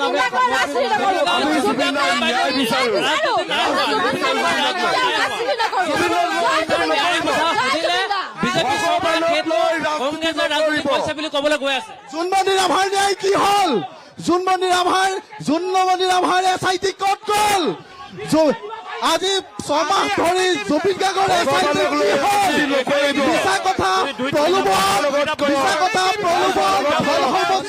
ঘৃণা ৰাজনীতি অসমৰ ৰাইজে প্ৰত্যাহাৰ কৰিছে অসমৰ ৰাইজে ঘৃণা ৰাজনীতি প্ৰলোভনৰ ৰাজনীতি হিতাধিকাৰী ৰাজনীতি এইবাৰ 2024 প্ৰত্যাহাৰ কৰিব কংগ্ৰেছক কেতিয়াবাই দলিয়াই ল'লে মই সকলোলৈকে শুভেচ্ছা জনাই সামগ্ৰিকভাৱে আমি দলীয় ৰাজনীতিৰ ঊৰ্ধলৈ গৈ ইমান এটা সুন্দৰ মঞ্চ আমি পাইছো আমি কিন্তু কেৱল ইজনে সিজনক আপোনাৰ খুৰা কথাটোত আমি একমত হৈছো মোৰ ক'ব লগা কথাটো হ'ল কি যে ছাত্ৰ সন্থাৰ নেতাজনে আৰু জাতীয়তাবাদী যুৱ ছাত্ৰ পৰিষদে এটা বৰ সুন্দৰ প্ৰশ্ন উত্থাপন কৰিলে মই এজন শিক্ষক হিচাপে নাওবৈচাত স্বাধীনতাৰ পিছৰ পৰা আজিলৈকে এখন বিজ্ঞান শিক্ষাৰ ব্যৱস্থা হোৱা নাই আচলতে দুইটা ইতিমধ্যে লালুকত দিয়া হৈছে নৱবৈচা কলেজখনো কথা পাতি আছে আচলতে মই ক'ব শাসক পক্ষৰ মই মুখপাত্ৰগৰাকীকো ক'ব বিচাৰিছো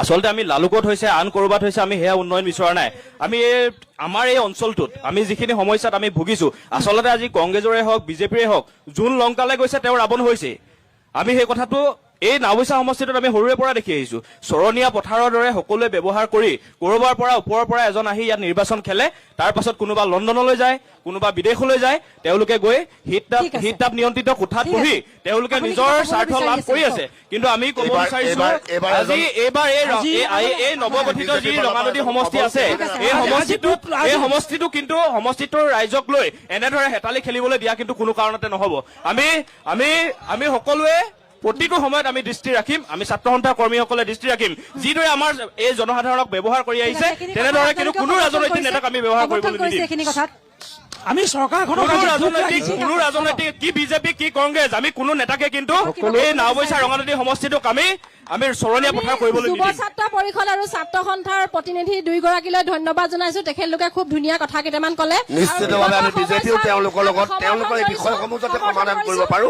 তাৰ কাৰণে আমি চেষ্টা কৰি থাকিম ধন্যবাদ জনাইছো আচলতে আমি সকলোৱে আঁচনি পাইছো কিবা পাইছো এইবিলাক কথা লাগি আছো হয় আমাৰ এই ৰঙানদী নাওবৈচা সমষ্টিটোত আমাৰ কিমান ধৰণৰ সমস্যা থাকিব আমাৰ মেডিকেল আছে মেডিকেলখন আমি কিমান উন্নত কৰিব পাৰো আমাৰ কলেজ আছে এই কলেজখনক আমি আৰু কিমান আগবঢ়াই দিব পাৰো আমাৰ সীমাৰ সমস্যা হৈছে আপোনালোকে যদি আপোনালোকে যদি অৰুণাচলৰ যি সীমা আছে আপুনি যদি আজি অৰুণাচলৰ যি সীমা আছে সেই হিমালয় গ'লে মানে আপোনালোকে দেখিব কেনেদৰে অৰুণাচলী লোকে আগ্ৰাসন কৰি আমাৰ অসমৰ ভূমি যিদৰে দখল কৰিছে সেই বিষয়বিলাকৰ ওপৰত যিজন নেতাই মাত পাতিব পাৰে তেনেকুৱা ইয়াত কাইলৈ তেনেকুৱা এজন বিধায়ক নিশ্চিতভাৱে আমি তেওঁৰ যোনখিনি আমি সেইটোকে কৈছো যে আগন্তুক যিকেইজন বিধায়ক আমাৰ মাজলৈ আহিব তেওঁলোকৰ মেনিফেষ্টোত ইস্তাহাৰত এই কথাটো থাকক যে আমি বিগত আহিব লগা 5টা বছৰ বিজ্ঞান শিক্ষাৰ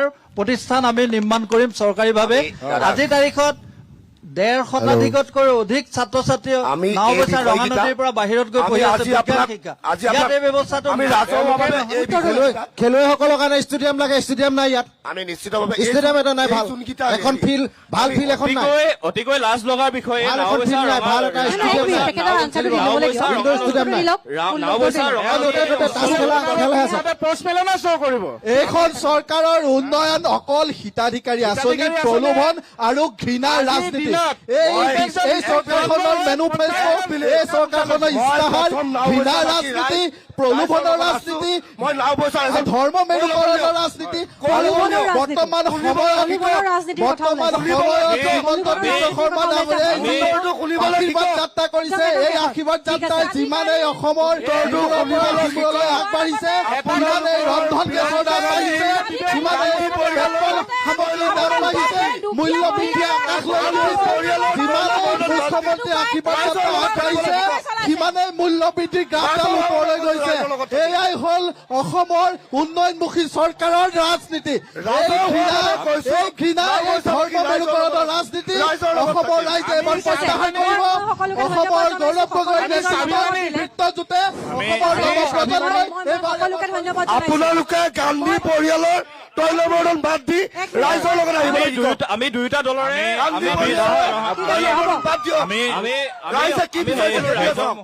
আমি ইমান যে চিঞৰ বাখৰ কৰিছোঁ আমি আটাইকেইজন ইয়াত যিসকলে আছোঁ আমি ৰঙানদী আৰু নাওবৈচাৰ ভাই ভাই বাই ভাই এইটো আমি যুক্তিৰ খাতিৰত আমি কিছু কথা কৈছোঁ সেইটো বেলেগ কথা কিন্তু আমি শাসক পক্ষই হওক বিৰোধী পক্ষই হওক আমি বাস্তৱক কিন্তু কোনেও আমি নেওচা দিব নোৱাৰোঁ গতিকে আমি বাস্তৱক আমি স্বীকাৰ কৰিব লাগিব আজি এই অনুষ্ঠানৰ জৰিয়তে আমি এটা কথাই চৰকাৰক অনুৰোধ জনাম যে আহোম ৰাজত্ব কালত যেনেকৈ কাম নকৰা লোকসকলক মাতি আনি ধুদৰালি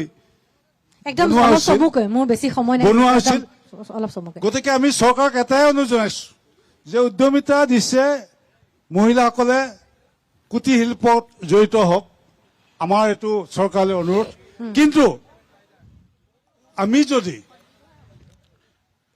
হিতাধিকাৰী সৃষ্টি কৰোঁ ঠিক তেনেকৈ আহোম ৰজাৰ দিনত ধুদসকলক আনি যিটো ৰাস্তা বনোৱা হৈছিল কৰ্মসংস্থাপন কৰিছিল গতিকে আমি যাতে ধুদৰ সৃষ্টি নকৰি আমি যাতে কৰ্ম আৰু উদ্যোগী সৃষ্টি কৰো সেইটো আজি আমি এই অনুষ্ঠানৰ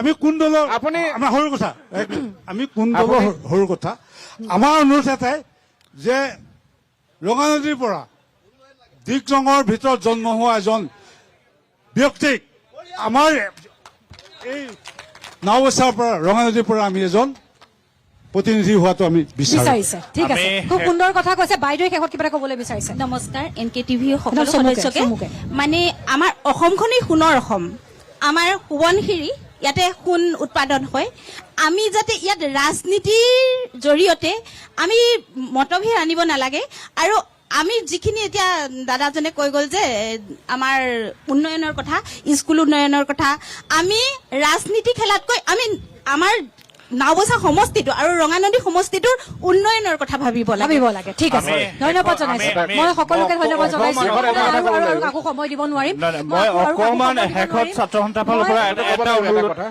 লাষ্ট মেছেজ এটা দিব পাৰো লাষ্ট মেছেজ এটা আমি ছাত্ৰ সন্থাৰ ফালৰ পৰা আমি লাষ্ট মেছেজ এটা দিব বিচাৰিছো যিহেতুকে ৰঙানদীৰ বিষয় লৈ ইয়াত আলোচনা হৈছে তো আমি ছাত্ৰ সন্থাৰ ফালৰ পৰা আমি ৰাইজলৈ অনুৰোধ জনাইছো আগন্তুক বিধানসভাত তেওঁলোকে যাতে বিবেক ভোট প্ৰদান কৰে এনে এজন ব্যক্তিক যি ব্যক্তিয়ে আমাৰ ৰঙানদী উন্নয়নৰ ক্ষেত্ৰত মই আটাইকে ধন্যবাদ জনাইছো আজি অনুষ্ঠানলৈ অহাৰ বাবে গতিকে ৰঙানদীৰ ৰাইজে নাওবৈচাৰ ৰাইজে কেনেধৰণৰ সিদ্ধান্ত লয় সেয়া অতিকৈ গুৰুত্বপূৰ্ণ কথা গতিকে তাৰ কাৰণে কিছু সময় আমি অপেক্ষা কৰিব লাগিব কেইটামান দিনৰ অপেক্ষা কৰিব লাগিব ৰাইজ কাৰ পক্ষত থাকে সেয়া চাবৰ বাবে দুটামান দিনৰ অপেক্ষা আকৌ এটা নতুন সমষ্টিৰ পৰা আমি আপোনালোকক লগ পাম আজিলৈ সকলোকে ধন্যবাদ জনাই মই অনুষ্ঠানৰ পৰা বিদায় লৈছো নমস্কাৰ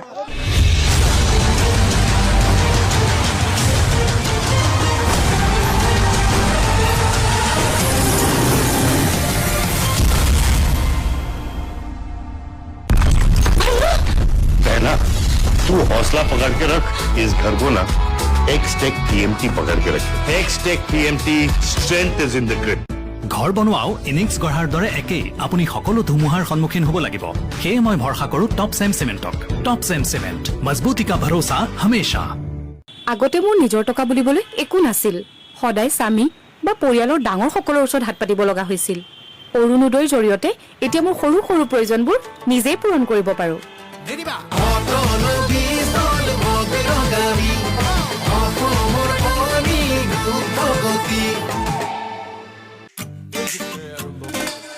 পুষ্টিকৰ খাদ্যৰে ভৰপূৰ আৰু লগত সুস্বাদু ময়দা এক্সাইটিং আৰু টেষ্টি প্ৰাণ dry cake non stop round the clock পঢ়া শুনা শেষ কৰাৰ পৰা মই মাথো এটা চাকৰি বিচাৰি আছিলোঁ মুখ্যমন্ত্ৰীৰ আত্মনিৰ্ভৰ অসম অভিযানৰ বাবে এতিয়া মই নিজৰ ব্যৱসায় চলাই আছোঁ আৰু মানুহক জীৱিকা দিবলৈ চেষ্টা কৰিছোঁ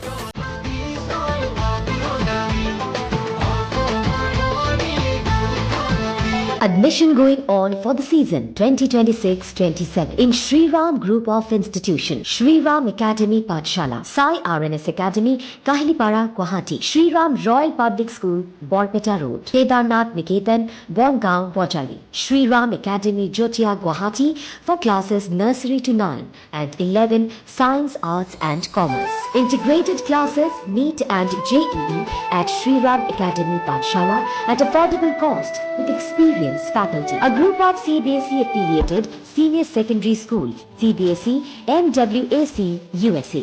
আগবঢ়াইছে star cement star weather child পানী প্ৰতিৰোধী চিমেণ্ট ৱেডাৰপ্ৰুফ ঘৰ